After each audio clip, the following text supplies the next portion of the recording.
We're clicking to the environment. We're clicking to the environment. We're clicking to the environment. Dun dun dun dun. Okay. First time with Sarah Mack talking on the mic. Yeah, it's really so good to see you though. Word. It's like I'm really excited for this. So thanks so much for coming down. Absolutely. Are we recording now?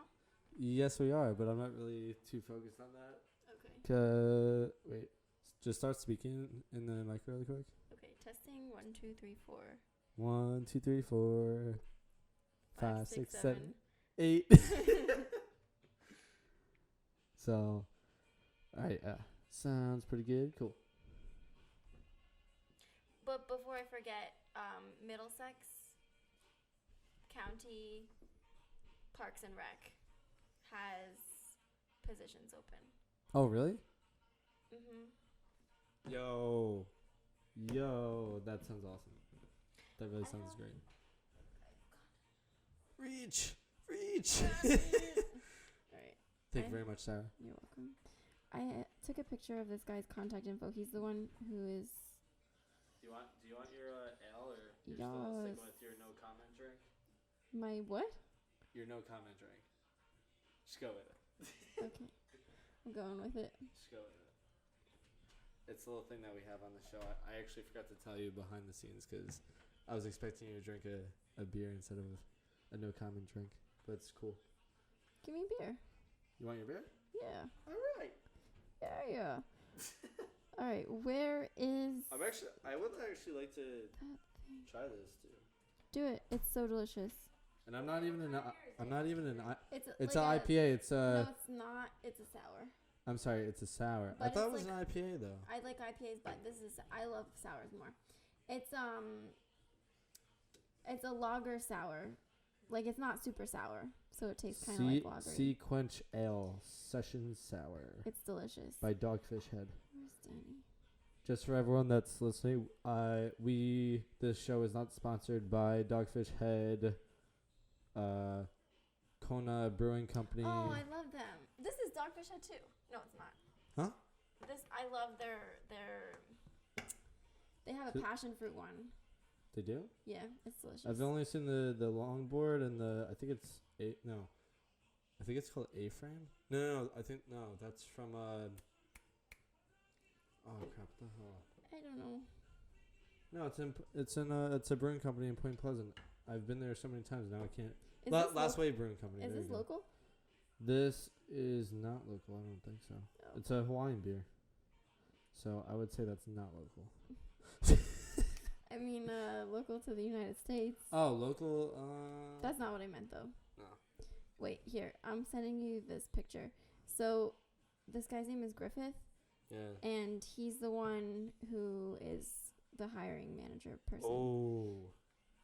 Let me get his digits. Yeah, I just sent it That to you. sounds weird for me.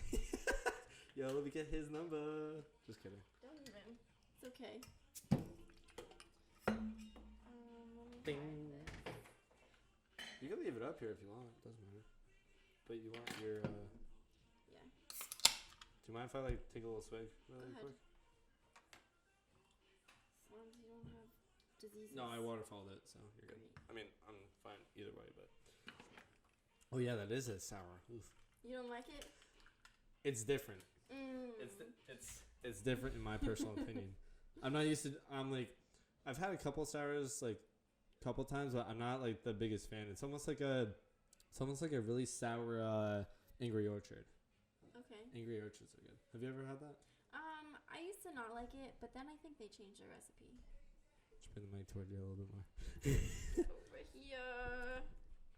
Okay. Just like when you're talking, like I said, just kind of have it like almost you're like kissing it. Ew. Almost. Ew, gross. Are you like a germaphobe? A little bit. Okay, no problem. Okay. Is this close enough? No? A little bit more. Oh, perfect. That should be fine. That's awesome. Yeah. Great. That's fine. Great. Hey, I just want to get good audio, that's all. Okay, cool. All right. So, we're on the drink, like I said, the drink sustainability. I'm your host, Ted Wingender, and we're in Tom's River. And who are you? What is your name? I'm I'm so Sarah Mack. awkward with that. Sarah And, Mack, how yep, are you? I'm great. Happy to be here. Yeah, thank you so much for coming down. Like, I know it's a little bit of a hike down from northern Jersey, but thank you very much. Absolutely. And yeah, just tell the viewers who are listening, like, what your background is and where, like, you know, all about you. A little All bit. right. A little bit. So I know you because we went to school together, Yes, we did. Kane University. Both of us were in the Home of the environmental. Cougars. Oh, yes, you're right. I mean, that's their mascot, so. You're right. We're Cougars. Yeah, so we were both in the environmental program. You were sustainability, right? Yes, I was. Okay, and I was environmental bio. And that was fun. Yeah, I think we had the best program, best Oh, people yeah. in our program, best professors. Oh, for sure. I've already had Dr. Shevitz and Dr. Croft on my show, which Dr. Croft's show should be actually up this weekend. Okay. Was today the 27th? So his podcast should be up 28th or 29th, probably the 29th Sunday. Sweet. So check it out. And then yeah, we also had a bunch of people. You know, we didn't like our graduating class compare like say like business administration or other places, other majors like that. Like we were like small but mighty. Yes. Yeah. Which was awesome. Everybody hung out on the third floor of the science building. Yeah, Right. that small room too. That was like the hangout spot. That's right. We're all family. Yeah, but we had the best program because our teachers took us outside. Oh we yeah. got to do so much like hands-on experiences, whereas other programs, they were just in the books all the time. Yeah, that's boring. Right? Basically, that's why I picked the major. I was like, oh, like I don't want to do too much book learning. I really want to do hands-on. I want to get, as much practical type stuff as possible. But yeah, so I graduated biology, environmental, and then now I'm directing a nonprofit organization that teaches advocacy. Girl. It's not like a straight line. It's more of like a branch, branch in the cladogram of life. It's a stepping stone in the right direction. Yeah. No. Yes. Exactly. Life is not a straight line anyway. So. No, it's like a pinball machine. You keep going every which direction. Mm-hmm. At least that's what I've heard. I haven't gone through all of my lifetime to say that, but that's what I've heard. Yeah, you find out what you don't want to do, and then from there you adjust. Yeah, pretty much. You're like, oh, I want to do this. Then you're like, all right, maybe not. I'll go this way. Maybe not that way. Oh, okay. I like this way better. Yeah. So it's great. So you were saying that you work at the Lesniak Institute, right? You already said that? Yeah, actually, I don't think I named it, but... Oh, well, we spoke a little bit before, so... Yeah. So, Yes. yeah, just go into that briefly for everyone. What do you want to know about Lesniak Institute? Okay, you want to know so- what I do? You want to know what Lesniak All right, so, like, Institute does? what is, like, Lesniak... the Lesniak Institute, that's, like, the full name, right? For American Leadership. Is For the American full name. Leadership. Mhm. Okay, so the Lesniak Institute for American Leadership, what is, like, their, I guess, mission statement or, what is their, like, their motto, so Yeah. to speak, and then what do you do to help out? Okay. So Lesniak Institute trains people how to be advocates. People meaning communities, community organizations, or specific individuals. They come to us and they say, hey, we're really passionate about this. And then we work with them and help them to decide the best course of action to advocate. And we're talking about government advocacy here. But we help them to advocate for those things that they're passionate about. No, that's really cool. Mm-hmm. And then what I do with that, I'm the director. So a lot of my time is spent doing, business development type stuff, managing employees, things like that. But what I really love to do is speak to the advocates themselves. Just the other day, we had an organization called Save Nosy Now, who has just renamed themselves as FACE, which stands for Free All Captive Elephants. Okay. And they were the ones to get legislation passed in New Jersey to ban wild and exotic animals from traveling performance acts. So circuses, basically. Okay. And with that, there's a lot of abuse in the circuses. There's no way to train an elephant without using abusive techniques, right? Like you don't give it a peanut for sitting down type deal. You know, these creatures are really big, and there's just no methods to train these wild animals how to stand on their head without berating them and really abusing them. So I digress, but we were working with this group of people just this week, and it was just so great because I love working with the advocates because they have so much passion, you know, and that's why my work matters. I could do business development stuff all day and be yawning the whole time, but when I get to talk to real people and help them along in their journey in life, I love that. That's really cool. Mm-hmm. So do you, like, although you're helping these organizations with the elephant project, so to speak, have you learned a lot about elephants? Because honestly, I know like nothing. Yeah. I know like some, but probably not as much as you. I mean, you could say that, but I'm not the one that's advocating for the elephants. Yeah. They're the ones, really, the lead advocates. And if you were to put me, you, and them in a room, and then you ask who the expert is on elephants, it's hands down them. Well, yeah, of course. they devote their whole lives to protecting these elephants.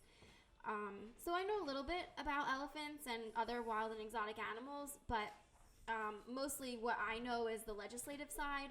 So we were helping them to get Nosey's Law, which is the name of the legislation that banned the wild and exotic animals from the Performance Acts. We were able to get that introduced into the New Jersey legislature, and through a series of different steps, it passed and then sat on Governor Murphy's desk, who signed it into law this past December. So, okay. I mean, legislatively wise, I'm a lot more competent than Yeah. elephant-wise. That's awesome. So you're like on the more policy and, you know, getting the policy enforced side than, you know, petting the animal and Yeah. Yeah, I all mean, that that's kind where of we stuff. step in. That's Interacting. where Lesniak, yes. I haven't seen any of the animals that they've saved, although they have saved a lot.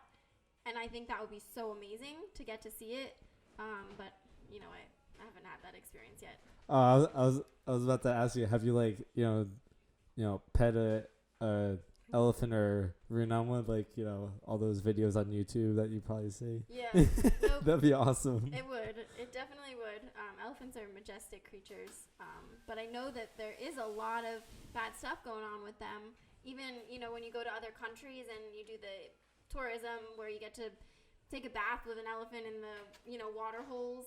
You ever seen those videos? I don't think I would trust myself in that situation. I don't know, but people do it and they take pictures and everything. But a No, lot I mean, of times there's like abuse associated with that. So you got to be really careful. Yeah, definitely. I mean, I'm sure that the trainers know what they're doing. I guess in a pool with a giant, majestic animal and It's dangerous. my yeah. puny self, God forbid it like rolls over. I'm Mhm. done. Yeah, you're right. It's freaking insane. But here's to the Lesniak Institute and cheers. sustainability. Cheers. Thanks.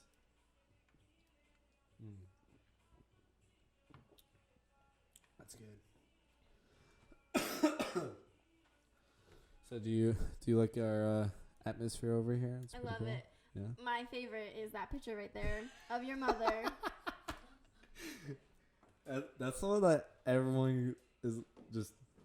It's like eye candy. Well, it's right there. You put it right in front of me. Yeah, true. We should just tell my sister's behind the scenes. We're just like, yep. Hold on. You could tell her herself. She's right there. Hello. Ma, I'm very impressed by this picture right here. your physique show.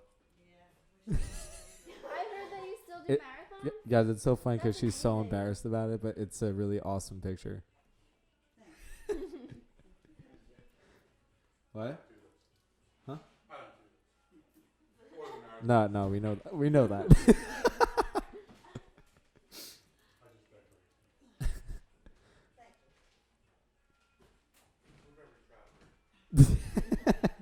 We're very proud of my mother.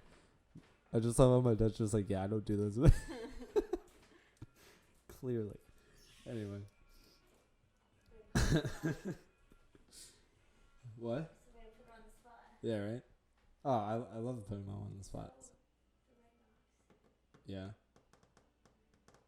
That's fine. I mean, it should be like relatively on me.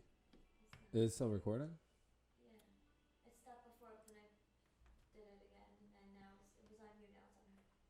Alright, that's fine.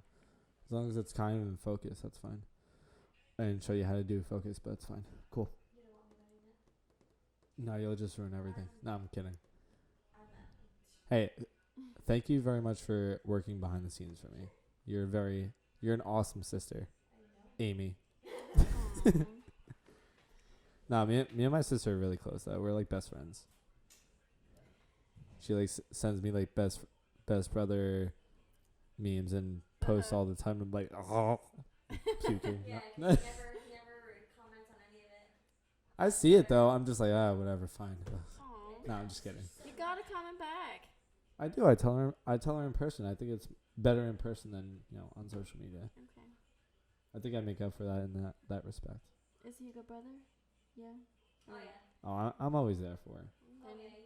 He's She- been there at my worst. Oh yes, I have. Yeah. Hey, you gotta. What the hell?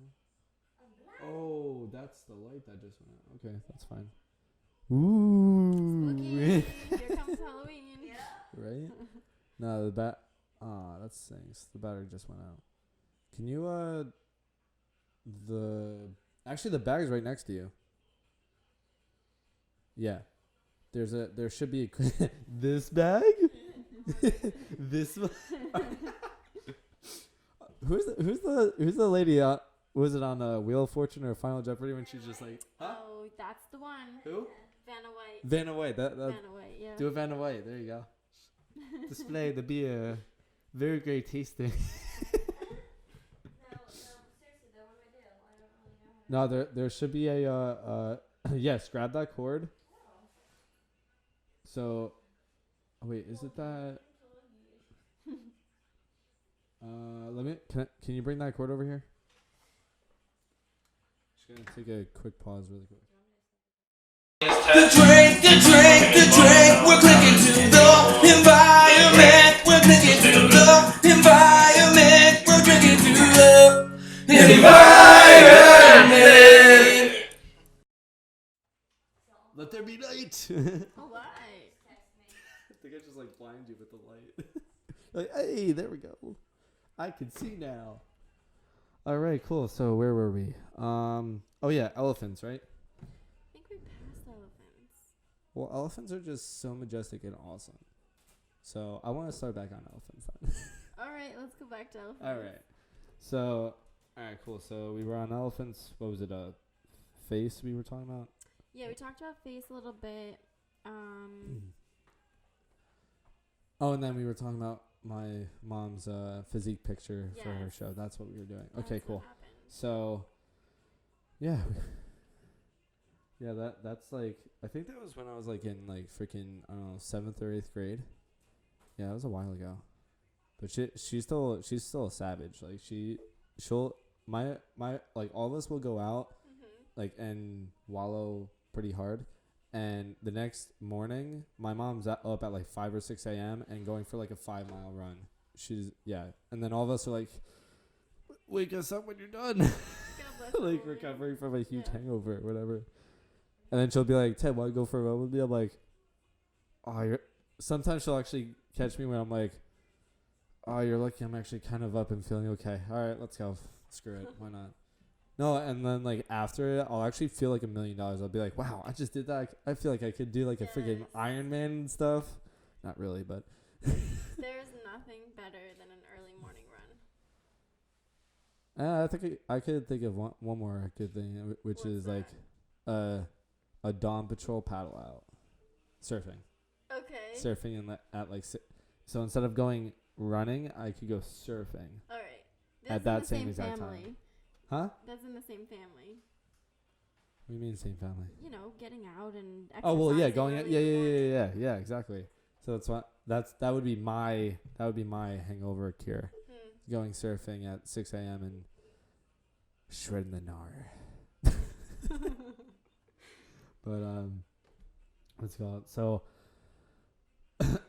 going back to the Lesniak Institute and what your job does, what when did you start working for them? If you don't mind me asking. Yeah, so I started in May of 2018. Oh, so just last year. Just last year, yeah. I graduated. What day did I graduate? Like the 17 or something like that. And then I started. Of college? Yeah, like May 17. Yeah. And then We I started graduated working. together, didn't we?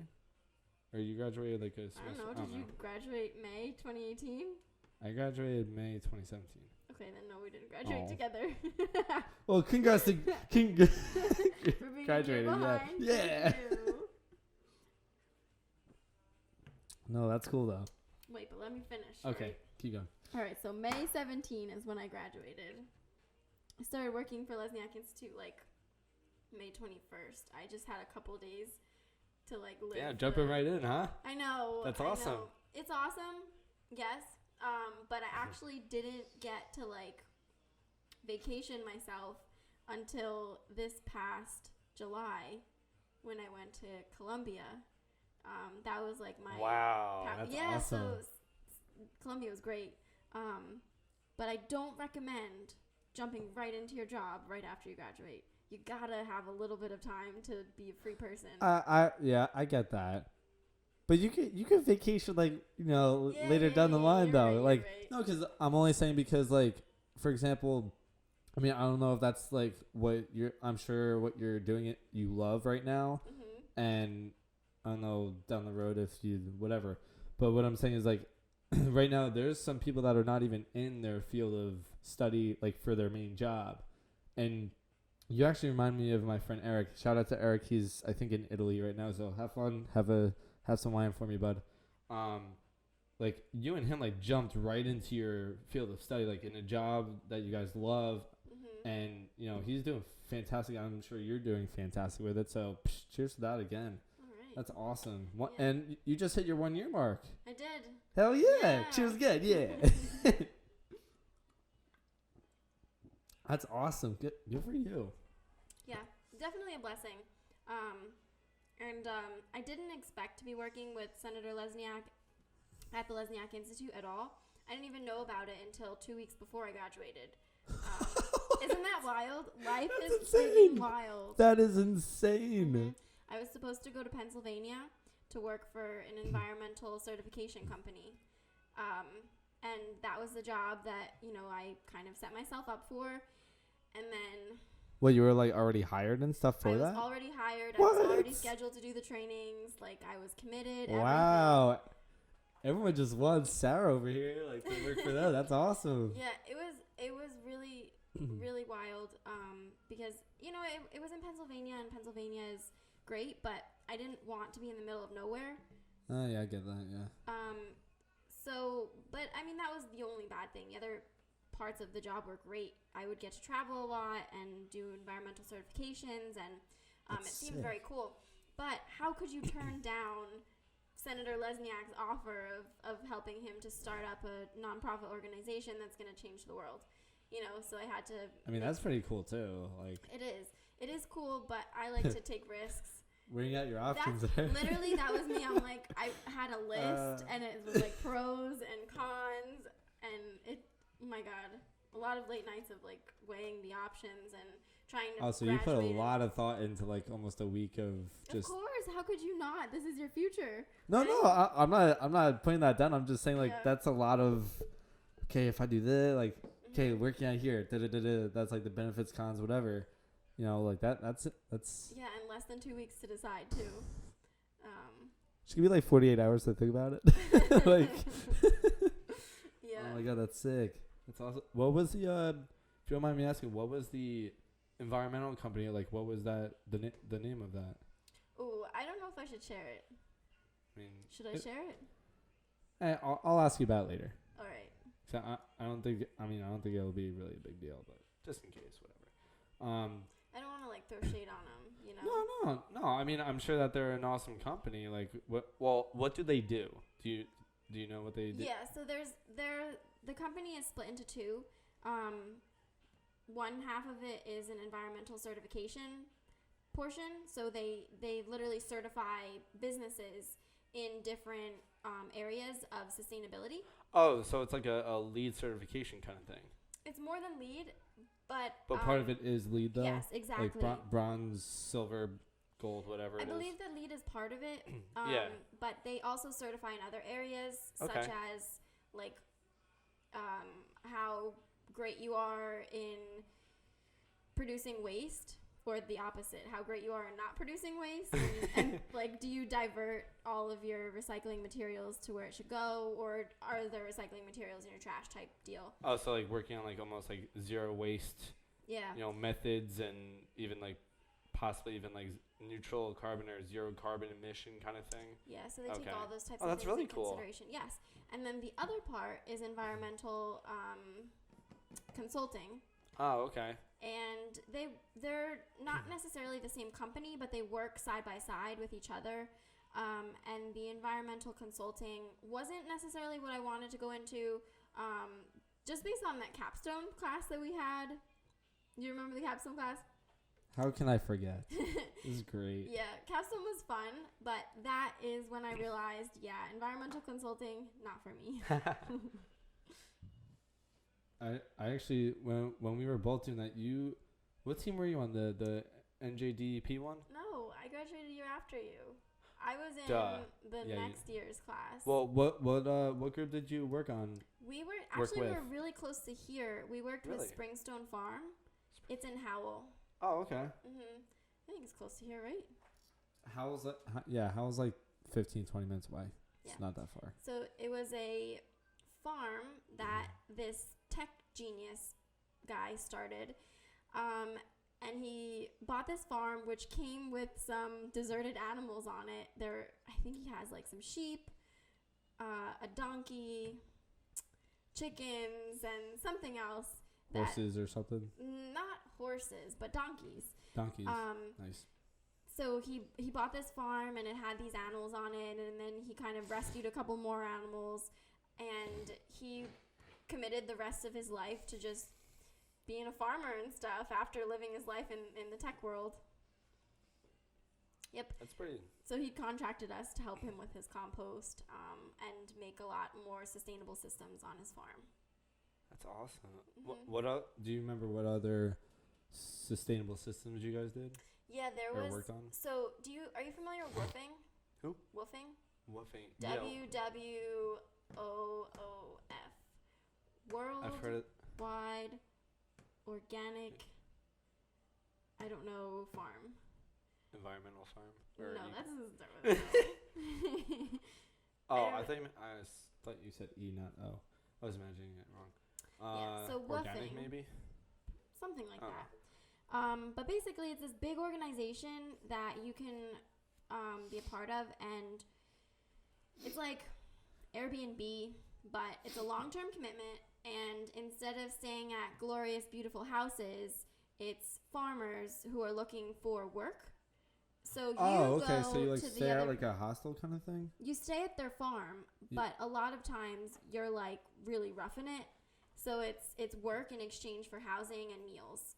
So you work their farm, and in exchange they give you a place to stay. That's pretty cool. My friend did that actually. Yeah? Yeah, Where'd you go? My friend Michelle, she lives on the other side of the neighborhood from me, and she actually did it in California.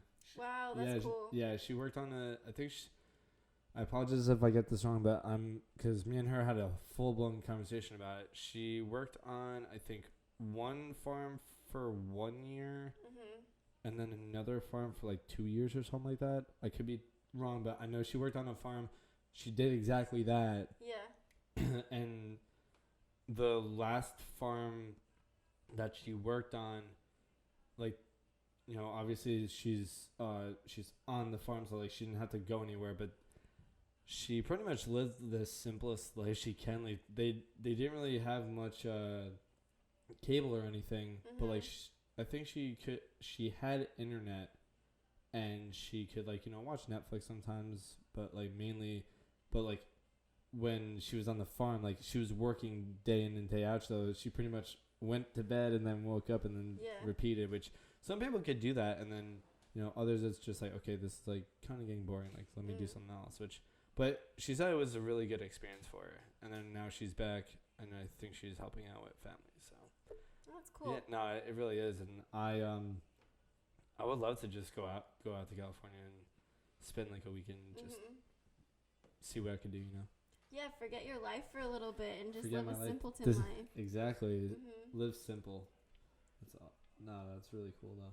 Yeah, so this farm was one of those woofing hubs, and the people who would stay at the farm would stay in this little tiny house basically, and it had running water, but the running water wasn't heated, which was fine in the summer, but come winter, Ooh. not having a heated shower really stinks. Yeah. So, the farmer had contracted us to figure out a system to make it sustainable so that we can bring heat to that outdoor shower and also not, have to connect to the grid. Yeah. So, I wasn't part of that project. Our project that I worked on was the compost, but Steph and Tiago and I forget who else worked on that project. Emmanuel, I think, worked on that project. Was Bree there too? Or did she graduate I before? think Bree was on a different Team or something? yeah, she was on a different team. I Oh, think she okay. did it with groundwork. And then Malcolm graduated with me. That's right. Yeah. All right, keep going. So they built a solar powered sustainable heated shower. That's And cool. it was two parts. It was the solar powered it, but on the whole roof they had like tubing that would take the water across the roof. So not only would the solar power help to heat it, but also the sunlight impacting the tubing and stuff would heat the water well is in there, so the solar power didn't have to do as much work. Oh, so it was like solar powered, but it was also like maybe Sun powered. sun powered pretty much. We've got like, the solar cells and then we've got the sun. Yeah. well, because I mean, like having it run across the roofs attract heat too, so it's almost like a heat pad. Mm-hmm. So now as it goes through, it just heats up the whole thing. That's really sick. Yeah. Yeah, we should just do everything from there and just apply it to every household. Less power used. Mm-hmm. But could we get there? I don't know. I'm sure we can. It's more of a economic and financial issue probably. Yeah, and to get the buy-in from all the households too. Yeah. Maybe people don't want to see that on their roofs. Well, yeah, it definitely is a whole display-worthy, eye candy issue. Yeah. Because obviously no one's gonna be like, oh, look at that solar. What is that running down the roof? Oh yeah. It's like, wait, did it go into the tubing? Run into like a rain barrel too? I don't remember, but I know that they used gravity to their advantage. Yeah. So I think that it must have been held in some type of barrel. Yeah, there's some kind of storage. But I don't think they were collecting rainwater for that. That was the third project actually. He did collect rainwater. He had this huge roof where the chickens were, inside of, and the roof would collect water like crazy, and he would collect the rainwater for using for his irrigation. Okay. And that was the third project that was worked on, and their whole mission was to be able to use innovative techniques to get the rainwater to the backfields where they needed to water that's the cool. garden because Well, they had a whole system for that, like an automated system, or it was like they collect and then bring it over, like manually. they were working on an automated system. Okay. So they had to look into all different types of pumps that used little amounts of energy and things like that to get the water to the backfields. Did they ever come up with a finished product for They that? did. Or they were Every still group- working on it? Every group came up with a proposed system. Not all of them were implemented, but every single group came up with something that was proposed, and I do believe that the farmer did implement them. That's sick. Yeah. That's so cool. Well, shout out to that whole group for doing that. That's awesome. Do you remember any specific final products that were implemented? Do you remember any of those? The farthest we got was actually with our project, the compost pile. We had a huge backhoe, and Oh, that's sick. yeah, it was pretty fun.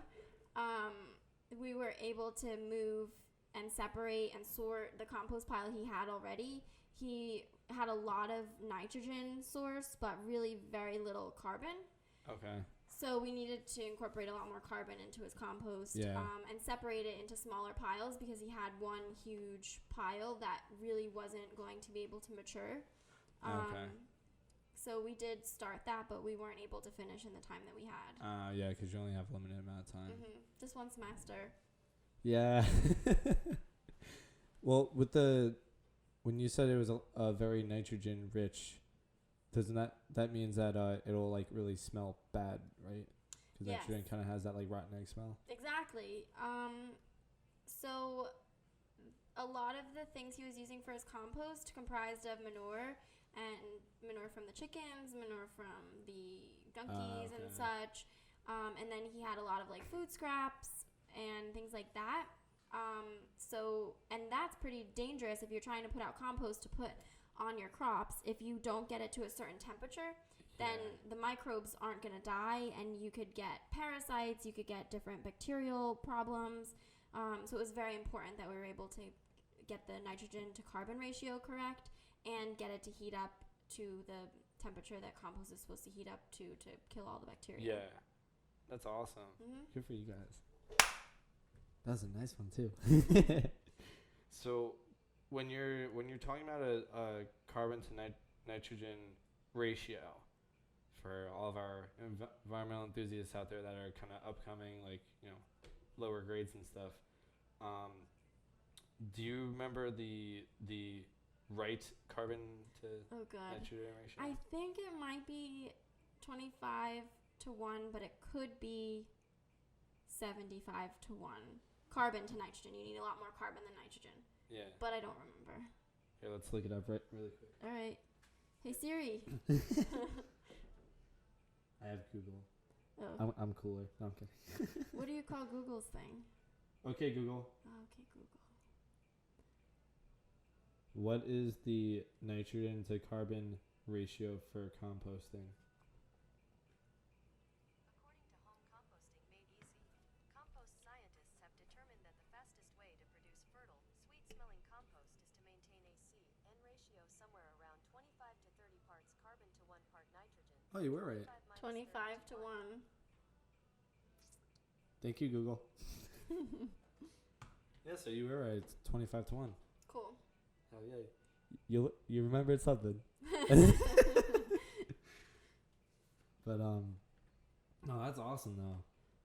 And wait, so that only took one semester, right? Yeah, the capstone was only a semester long.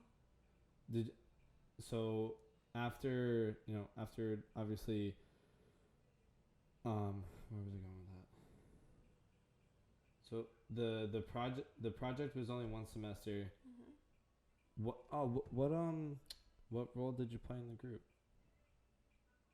Because I know like there was like project manager, APM, Yeah, whatever. good question. I don't remember.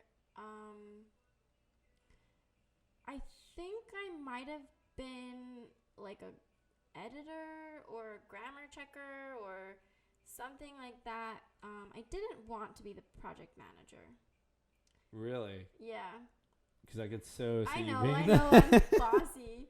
No, not even bossy. I could see you being the project manager only because of Earth Science Club. You were the president of that, and that's even bigger position for like in terms of groups. Like your senior seminar class, you're only broken up into like a group of what, 3 to 6 people maybe. Yeah, we had 8. Okay, 8 people, and then the Earth Science Club was like 30-ish people. Because I was one of them. Yeah, and I had a lot of things going on at that time. True. Like the Earth Science Club. I was such a doing fun year, though. research. Yes. Heck yeah. Earth Science Club, I had research going on. I was taking like 18 credits, and I don't remember what else I was doing. But I Damn, was girl, doing you had a lot. full freaking plate. Yeah, but that's kind of in my nature. I really like to torture myself with all of the commitments that I choose to do. I don't know why, but it always happens. Always. Yeah, but don't you always come out in the end like killing it? Yes. There you go. There you go. You're right. But yeah, every day I'm dying. Hey, you're freaking killing it as far as I know, so bring it here. There you go. Ted. That's awesome. Sarah Mack, ladies and gentlemen. Woo! Give it up for her.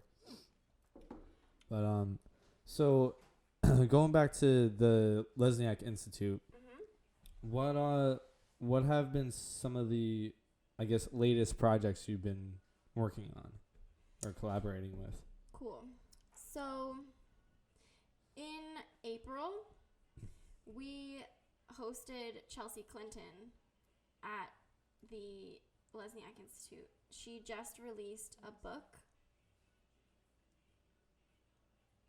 I'm sorry. Hold on one second. I sincerely apologize for that. You're good. All right, so start over. Okay. So in April, we hosted Chelsea Clinton. At the Lesniak Institute, which was amazing. She had just released a book, a children's book, on saving endangered animals from extinction. And we saw that she was releasing this book, and we're like, ooh, we've got to get her, because saving endangered animals from extinction is something that a lot of the people who buy into the Lesniak Institute, they really like that is animal welfare. So we saw she was releasing this book, and we're like, all right, let's get her here. So she came to Kane. We had a sold-out event. We were able to get some sponsorships for children in the local area that come from, like lower income areas, so that way they can afford to come and be able to be a part of it. So we bussed kids over. And then Chelsea Clinton gave a moderated discussion with Senator Lesniak about how you save endangered animals from extinction and what you can actually do. It went beyond just raising awareness. It went into like, okay, these are some actionable steps you can take. Oh, like being the solution. Mm-hmm. That's awesome. It is. It's so needed in our society. Hell a lot yeah, of it times is. we're just raising awareness, and then what? Yeah. Right? Then the event ends and nobody does anything. Yep, exactly. So that's what happened. And then after that, Chelsea Clinton did a book signing. So everybody got to go up, got to meet her, got to hug her, got to get their book signed, take a picture with her. You know it, exactly. And that was great. And I actually got to introduce her in front of the crowd of like 800 people, which was amazing. Oh my God, I can't imagine how that felt. Woo. Yeah, really nerve-wracking. I wouldn't call myself a super public speaker, although this past year I've really grown in my ability to public speak, and actually I'm quite a nerd, and I joined a public speaking club to help me improve, because I'm like, ooh, dang, I really need to hone this skill up, because if I'm the director, I've got to be able to, put my best foot forward all the time. So joined a public speaking club to help me with that. Hey, you gotta do what you gotta do. That's right. That's awesome though. So what was it like actually meeting her though? Like, so when Chelsea came to the event, she was actually pregnant with her third child. congrats, by the way. And Chelsea's very, very nice, down to earth type person. She's very educated, and she is very, very well spoken. She's very good at handling different situations that might come across as like, ooh, this person is trying to dig a hole for me to fall in. She can get herself out of it pretty easily without offending anybody. She definitely takes the higher road a lot, and all around great person. I really liked meeting her. That's so cool. Mm-hmm. So, so besides meeting her, like so she's all about, instead of just raising awareness, she's like about, doing the solution, Taking action, yeah. like taking action, like walking the walk. So I guess what I'm asking is what so during that awareness event, can you just repeat what that event was for again? It was regarding her book that she had released about saving endangered animals from extinction. Okay, yeah. And in that book, she lists about 15 different endangered animals around the globe. Really? Lists their status. So some are critically endangered, some, not so much. And with that, she also provided their habitat, the reason why they're, endangered. Oh, like the cause. Okay. Mm-hmm. Wow, and that's then awesome. some, and with that came, some proposed, okay, what can you do now with that? Which was great because, again, it goes beyond just awareness. That's awesome. Do you remember, what endangered animals come to mind? Right off the bat, do you have any? Pandas are one of them. Oh, I love pandas. Yeah. I got to see pandas when I was in China. Oh yeah, you guys went for the student symposium thing, right? Or that your what was that? What was that thing that you guys did? Why did we go to China? Didn't you guys do that? We got a grant. Yeah. We got a grant through. It was a partnership grant with Keene University and Central China Normal University. Okay, yeah, that's right. Because I remember interviewing you, Malcolm, Jenny, and everyone, right? Mm-hmm. That's and Naomi. That was really fun. But after that research, Naomi, Jen, and I stayed, and we traveled China. That's so cool. Yeah, it was so awesome. So we went to this city called Chengdu, and in Chengdu they have the Panda Reserve, where they host a lot of pandas, and they try to bring them back from extinction. That's cool. From being endangered. But actually, personally, I don't think it's doing very much because, you can raise the population of pandas in captivity, but what does that do? They're not releasing them into the wild. I was going to say, because, are they, like you just said, are they going to raise them in captivity and then try to let them go and see what happens? No, they're not letting them go. They're exporting them to other zoos. So from captivity to captivity. And unfortunately, China really isn't doing very much to prevent the endangerment or the extinction of their pandas in natural areas. So in China, pandas are dying because their habitat is being degraded. People are cutting down the bamboo forest. Pandas can't eat. Pandas can't have anywhere to live. And they're not creatures that really like to live in big packs. And also, they are very picky with who they mate with. So getting them to reproduce is not an easy task either. So it's just a big problem. And when I went to China to the panda reserve, I was like, oh, this is so cute. There's lots of pandas here. But dang, this is actually a real problem. And it really stinks because before going there, I didn't think about it that much. I was like, oh yeah, they're taking pandas off the endangered species list. That's great. And then I go there and I'm like, all the pandas are in captivity. And that's the reason why they're taking them off the endangered species list, is because they're just raising the numbers in captivity. Huh. That's like a double-edged sword. It is. So it's like you're raising them in captivity. So like the numbers are going up, which is great. Like that's what you want. Mm-hmm. But it's like, I guess the wrong way in a weird, like, you know what I'm saying? Like there has to be a different way to do that. There is, but that calls for human sacrifice, and we don't really like to sacrifice anything. That means that humans can't cut down the forests, that we've got to, let them roam and let there be open space and not take over, their homes. But unfortunately, people care a lot about money, about resources, all of those things. So it would be very hard to stop rebuilding, something like damn that. Yeah.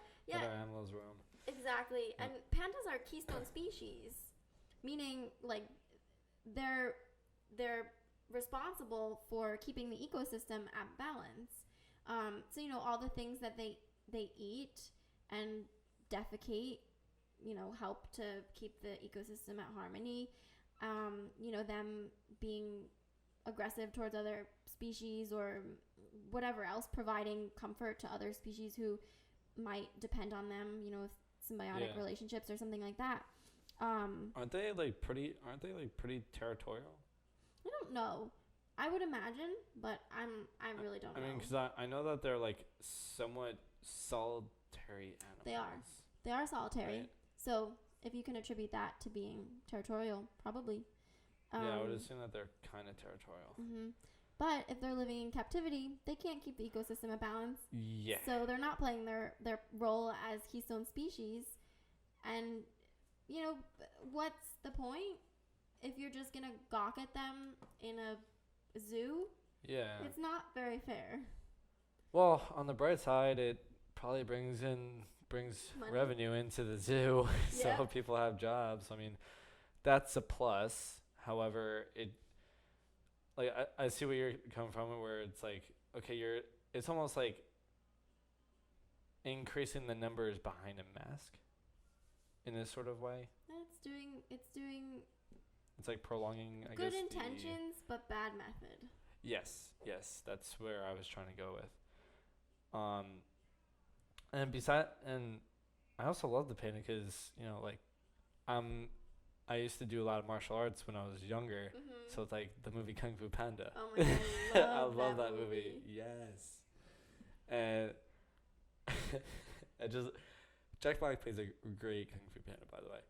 But besides I was about to say, besides the Kung Fu Panda, Mm-hmm. besides the panda, do you know or remember any of the other endangered species That were in that book? in that book? Yes, specifically. Well, I know elephants were definitely in there. And Dumbo. I don't remember what other animals were in there, unfortunately. I'm sure there was probably I would say the polar bear too. I would guess Perhaps. because those polar ice caps are melting too, very very rapidly. Mm-hmm. But what's it called? No, that's awesome. No, that's really cool though. Mm-hmm. And so besides that event, what other, have you guys had any more recent events or others? Mm-hmm. In the summer, we had a forum for criminal justice. There's a specific bill called Earn Your Way Out, which would start a reentry program for incarcerated individuals from the time that they entered prison, rather than starting the reentry when they're released. Meaning they're already going to have a plan for when they get out, when they start, to get in. So prisoners would be able to go to therapy, they'd be able to do job training, they'd get counseling, they'd get education, all of those things that really aren't available to prisoners. And then by the time that they exit prison, they will have a clear plan, because a lot of times people leave prison and then they turn back to what they got into prison for in the first place because they can't get a job, or they have no idea what to do, and they have the same connections that they started with when they get out. But this Earn Your Way Out bill would connect them to mentors and things like that would help put them on the right path.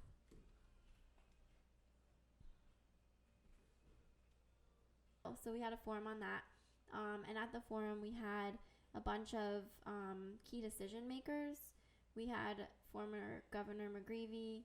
We had a couple of legislators. We had Senator Cunningham. We had Assemblyman Jamal Hawley, and a bunch of other advocates in that type of work. And we sat together around a round table and discussed what can we do to get this legislation passed. So this was an idea that came to fruition from the advocates. They came to us and they said, we really believe in this bill. We really want to get it passed. Help us. and we decided that at that time a forum would be the right way to go. So that's what we did, and it was great, and we had all those key decision makers, but then we also invited the community to come. So the community was able to engage with all the decision makers and such, ask them questions. And then by the end, there was 3 distinct actions that people can do. Contacting their legislators, creating a social movement on social media, and various things like that. That is so cool. Mm-hmm. So, so it's called Earn Your Way Out. Earn Your Way Out. So Earn Your Way Out, that's pretty much giving them the second chance, but through when they're, I'm just making sure I got this right. So Earn Your Way Out, it's pretty much like a second chance when you're actually in prison, correct?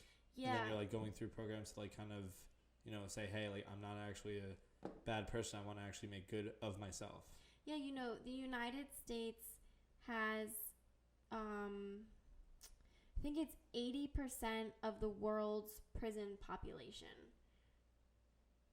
is in the United States. So we incarcerate people like crazy, and the recidivism rate is through the roof. People get out of prison and then they just wind up back in prison because the way that the whole correction system is throwing not. them in, then Yeah, and prisons and incarceration and all of that, it was created to take bad individuals and help them to be good. But the way that prison is now, people go in and there's so much corruption, and the only way that you can survive prison or get through prison is by doing wrong things. So if we change the whole culture around corrections, then the prison population will be severely reduced. And not only that, but you'll get more upstanding citizens who want to contribute to society instead of feeling desperate and feeling like the only way to succeed in life is to fight against all of the systems and crime. It helps them actually feel like they're someone being heard. Yeah, it helps them feel like That's someone, so cool. like they matter and all of that. You are so Yeah. right. That people that are in prison and commit crimes have very low self-confidence and feel like, what's the point? Why? I'm not a good person, so why should I try? Yeah, exactly. And there's been many stories, and I've seen 2 of them, well, a couple of them on 60 Minutes, and my parents watch that all the time, and Mhm. they bring up a lot of good stuff too. Shout out to 60 Minutes, by the way. And what's it called? There was one story, I forget what the hell it was, but it was pretty much actually no, I'm gonna skip that one. But what really comes to mind when how we're talking about this is the recently famous Netflix series When They See Us. I haven't seen it. Oh my God, you have to see it. Because I mean, what we're talking about right now, Mm-hmm. the movie When They See Us, well, it's a 4-part movie, and it pretty much sets the tone in the, oh my God, what the hell year it was. It was it was really when racism is still alive, but it was really when the police enforcement was really corrupt and racist and all that stuff, and Mhm. it was pretty much a story about a few little kids that were in their young teens, 13, and the oldest one was 16. They got into the wrong spot at the wrong time, and all that stuff. I don't want to ruin too much for you, but it's pretty much the essence. But it really brought up how it's they just throw people in the system, and then all right, cool, we caught the suspect, Right. and go from there, whatever. And they don't want to look like they're bad people when they're like, oh well, we can't find who did it, so we're just gonna put the blame on this person. See ya, have fun. Mhm. And actually, what's her face? Kim Kardashian is actually getting a lot of people out through her her organization too. So shout out to her. And that it's insane on how much false accusation is there. Like it's incredibly insane. I don't remember the specific number. Actually, I'm gonna see if I can look it up right now. But just because I really want.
Things up easy. But yeah. So how long or are you guys currently working on that organization for criminal justice accusations? So it's the advocate's cause, right? And they come to us when they need us. So we would start working on it the next time that they come to us and say, hey, we want to do something else for it. Okay. So like they came to you guys like I guess before the summer or whatever, and then we worked to put together the forum. I do believe that they're advocating themselves internally. And that forum was great because it built a network of advocates. We brought together advocates who may not have met each other before. And we also brought together, some big decision makers like the assembly people and the senators and former governor. So they were able to all meet and form a network. And I do believe that they're advocating for that now by themselves. But if they need any other support from us, they would come to us. That is so freaking cool. Well, that's awesome for you guys to be helping them out. And shout out to their group as well. And I'm sorry, I'm horrible with organization names, but what was that organization called again? So there was a couple different ones. It's not just one group that did that one, or is it? No, it was a couple that came to us. We had a group of we had a group of church organizations that were passionate about it, as well as a councilwoman from Newark who came to us, and they said, we want to do this. Well, shout out to them for bringing up the issue that they've been finding. That's awesome. Keep it going, guys. Keep it going. So is there any projects that or collaborations that you guys are working on right now? Right now, we are preparing for our annual gala. What is that? It is an evening where we celebrate our successes of the past year, and it's surrounded by delicious food, nice music, fancy clothing, all of that. Get a little fancy. Oh yeah, you know it. So we're planning for that right now. And it's much needed because this past year Lesniak Institute has done phenomenal things. So we want to thank our supporters and just have an evening to get together all of the advocates we worked for and things like that and celebrate. So we're working on that. That event is in October. So it's coming up very, very soon. And October what? Because October's 24th. like Monday. Yeah, you're right. October is Monday. Stop scaring me. I know, it feels like the summer was just like 2 days ago. I know. Time flies. When you're having fun. When you're adulting, time goes by so fast. Mm-hmm. That's awesome, though. That's so cool. Oh, my God. So you're like a friggin' busy lady. Yeah. Busy lady with all this stuff. Yeah, and, not only am I doing Lesniak Institute and this public speaking club, but I recently joined my town's environmental commission. That's awesome. That's Woo! Heck yeah. I want to help and make change in my local area. So I joined the environmental commission to do that. I thought, why not put my degree to work and I should do that too. I'm sorry, keep going. And be able to enact change in my local area. So that's so freaking cool. Mm-hmm. You should definitely get like all your friends to come out too and just try it out, see how they like it. Yeah, I encourage anyone and everyone to join their local councils, committees, go to town meetings, et cetera, because local law is what affects you the most. It determines, can you park there? Can you not park there? How many times a week does your garbage get picked up? Like all of that stuff that literally impacts your day to day is your local government. Yeah, that is definitely true.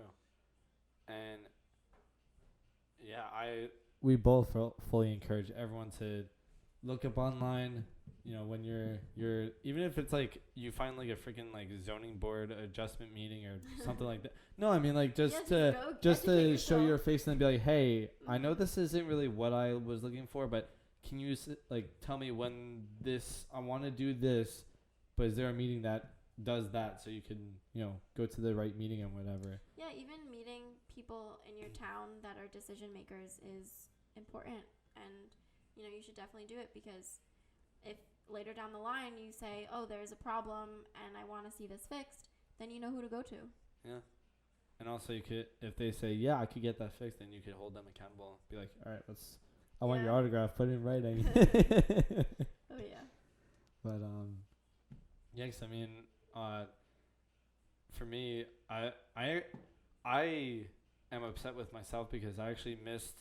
It was, I think, yesterday, the one adjustment zoning board meeting. Okay. And I'm just like, crap. So I got upset at that because I'm holding myself accountable. But the next one, I'm like, okay, gonna make it. Just to even show my face, like you said. Yeah.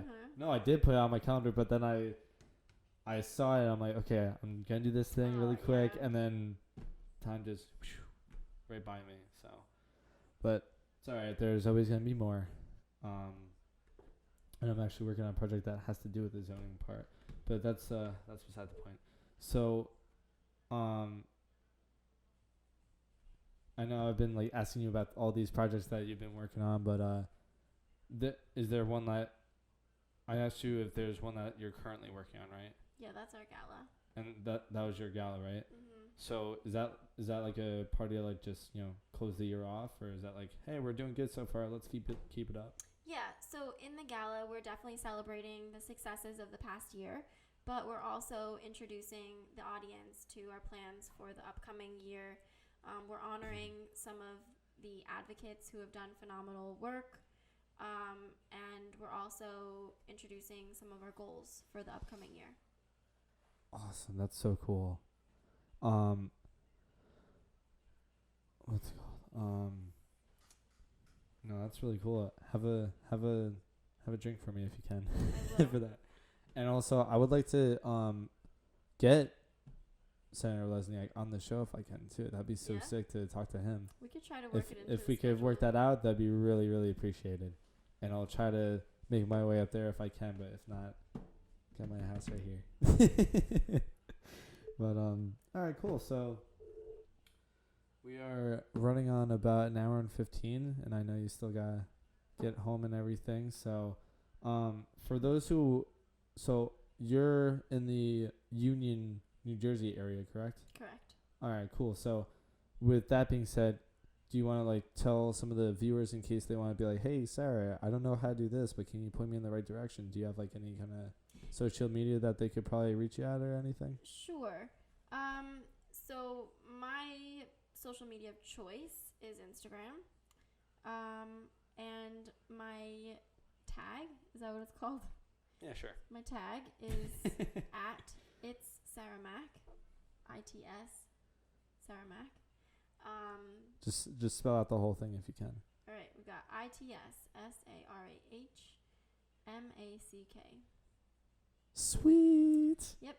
But if someone wants to follow Lesniak Institute and what we're doing there, our Instagram is Lesniak LESNIAK Institute INSTITUTE. Great, you win the next prize. Woo! I feel like we're in a spelling bee now. Yes. All right, awesome, cool. So, guys, this is The Drink Sustainability. I'm your host, Ted, like I said. And this is Sarah Mack. And you're watching the show.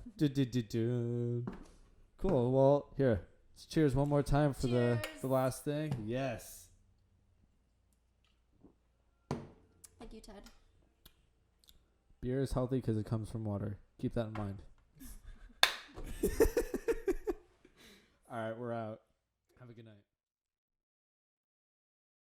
The drink, we're clicking to the environment. We're clicking to the environment. We're drinking to the environment.